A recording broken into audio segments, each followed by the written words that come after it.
part of Vanessa Chamberlain will be played by all right. Anna Stewart. I'll see you in about 20 minutes. I can't talk right now.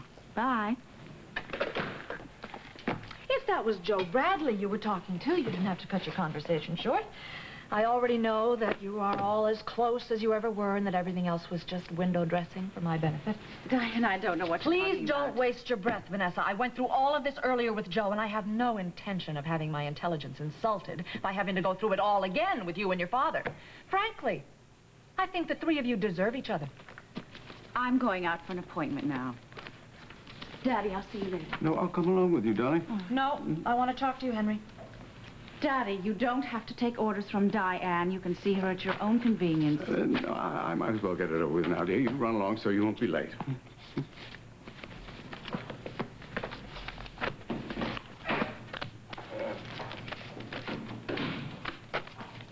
Well, what did you want to see me about?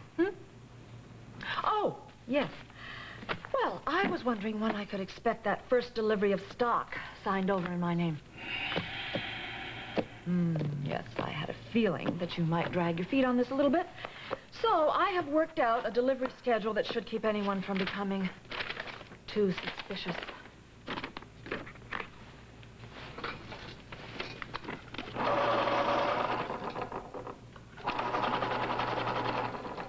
You must be mad. Must I? Well, according to this schedule, I'd be totally divested of my interest in this company inside of 3 years. Oh, yes, I know. I tried to work it out so that you'd be completely powerless long before that, but I couldn't manage it. I'm sorry. Oh, well, you must know what Alan would think if he knew what you were trying to force me to do. I really don't think that we need to go through all that, do we, Henry? I know that you would never dream of telling Alan.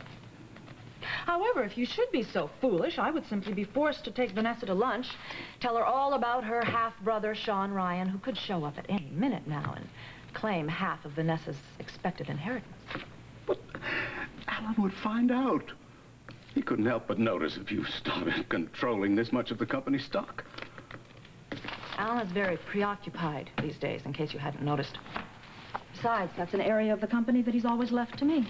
He trusts me implicitly. Well, that was his big mistake. He should have looked into your background.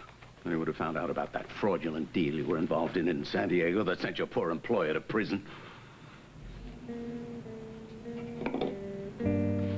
don't know what you're talking about.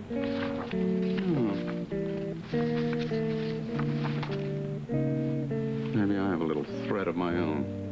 No one should know the kind of woman he's trusting I was startled for a moment, Henry, that is all.